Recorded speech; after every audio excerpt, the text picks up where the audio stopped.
a day late, but hopefully not $1 short. We're closing out the mini camps. Like I said, it happened Friday for me, Thursday for you, but I take Fridays off now. So anyways, we're gonna recap that and look at some insights, what we could draw from the end of this training camp and how everybody's looking.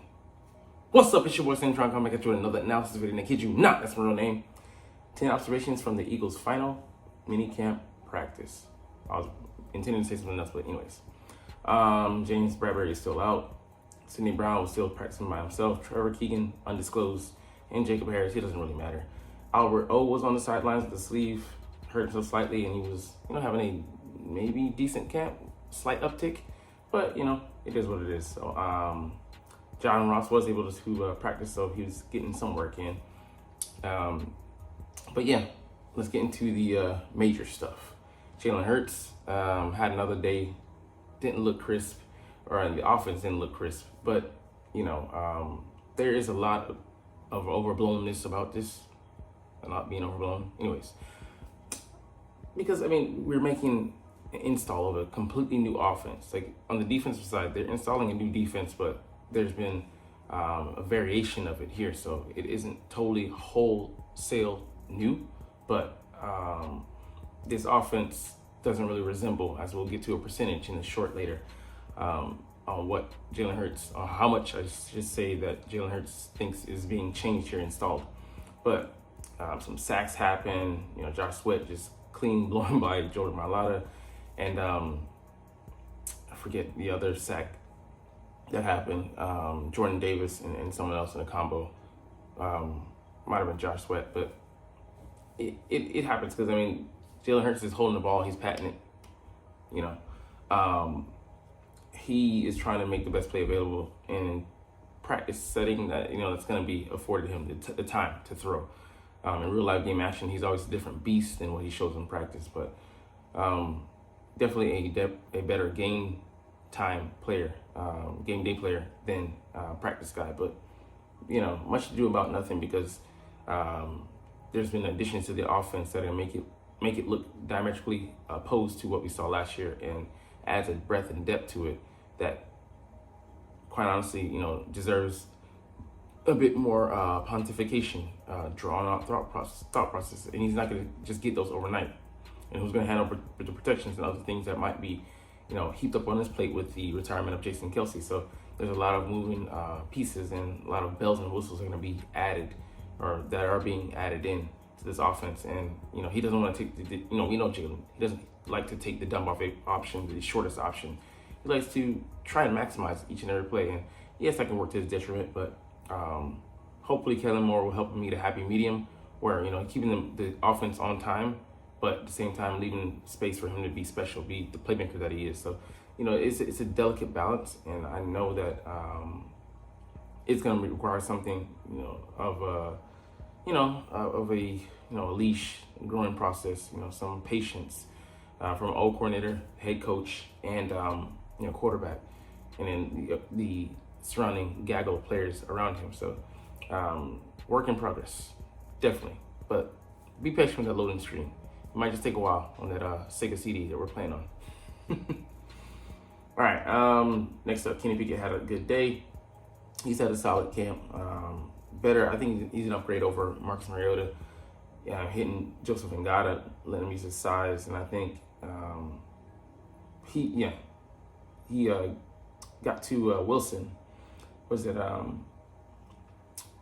He got to Johnny Wilson, our 5th round pick.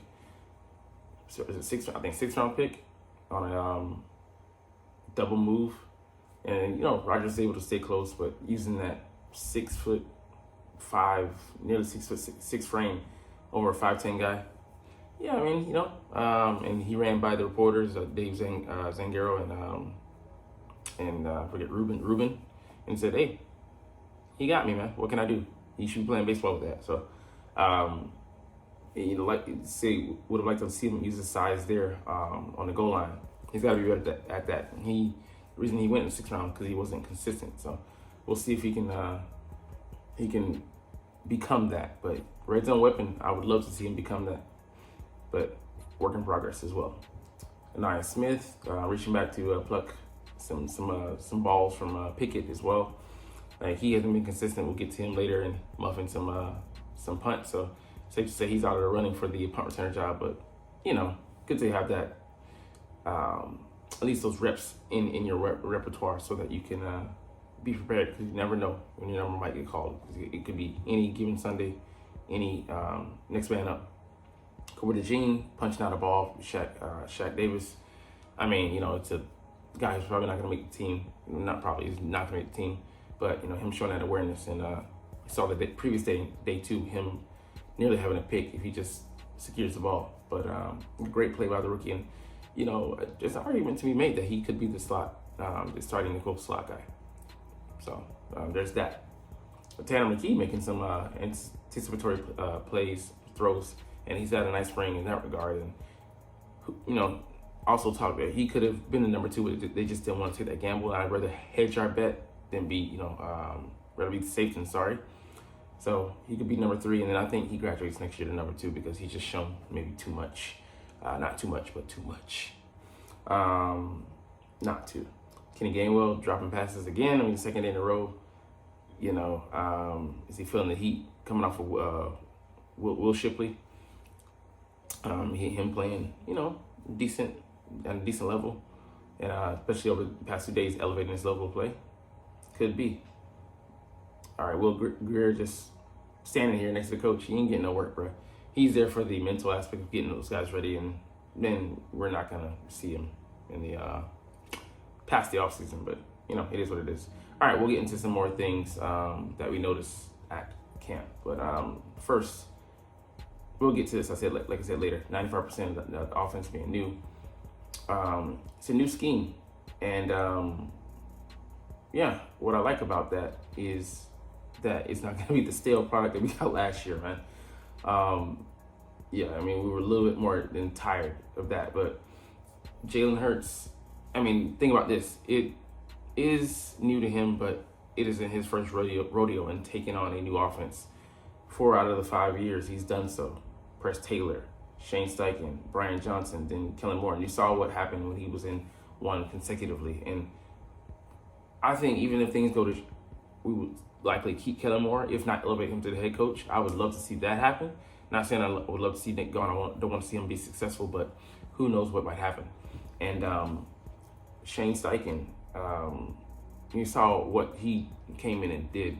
And I think this should be a better offense than that. That's just my opinion.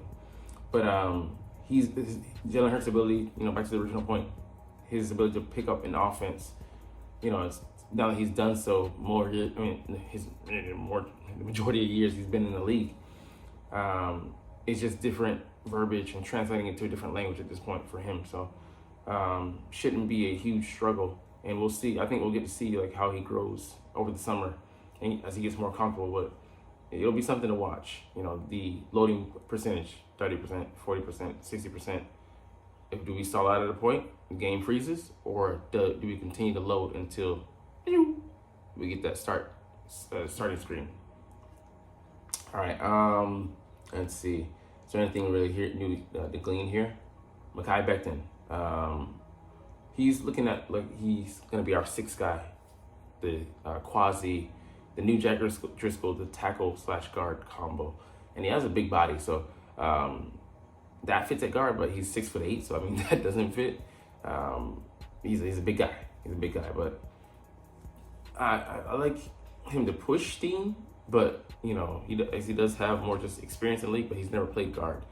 And while Steen is new to the position as well, he does have that year of training over him, and Mekhi's never really focused on that. So it'll be something to notice. And we have some other guys, Hennessy, Keegan in there as well that could potentially be pushing. All right, the last thing we'll look at before we get out of here. Anyways, how did Jalen Hurts do? We're not gonna really focus on that. But I want to point out where I see just some different formations and stuff. So stacked, and then Saquon Barkley next to Dallas Goedert. So the formations that we're using. I'm loving seeing diversity. So it was Josh Sweat and Jordan Davis. So Sweat being active. Sorry to go back to the other point. him hitting Uzoma and him dropping the ball. But this really here, really stood out for me. Eagles go trips left with 3 receivers. So that's it, 3 receivers to the left side of the formation. And out of that, I don't know, probably was in the slot, but Campbell goes in motion to the right before the snap. And then, he probably gets a running head start. So Hurts, it could have been the Dolphins running head start, or it could have been just, the standard. But we did very little motioning last year. I think we were easily bottom 5 in the league. Might have been the last, 32nd in the league in using that. And it's funny, when we did use it, the numbers were in our favor. But, for whatever reason, we chose to keep it vanilla, and that, affected the effectiveness and productivity of the offense. And it's not going to look anything like that this year. And you've seen in press conferences, Devontae Smith and A.J. Brown kind of, glowingly talking about the changes that are going to be brought to this offense this year and how that's going to affect their roles, impact, what they can do, and be able to scheme them open. And they're excited. So he threw it to Devontae Smith. So sending that eye candy out there, just overloading defense, even if it's just enough for them to draw, put resources over here to be lacking a guy here, get the matchup that we want, exploit the area of the field that we want, get the guy open, and give him help, because we didn't help the receivers out too much last season. They had to do everything themselves. They truly earned those 1,000-yard seasons last year. But anyways, Jalen Hurts, C grade. Not worried about that because it's incomplete, loading screen. Not just this practice, but this is something new for everybody.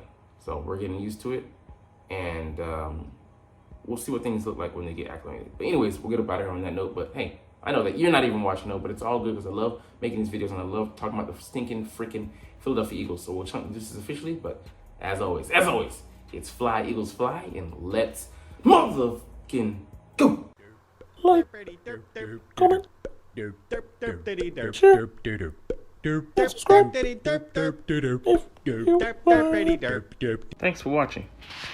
Check me out at Cintron Anime, Cintron Life, or Cintron Laughs, or other social media.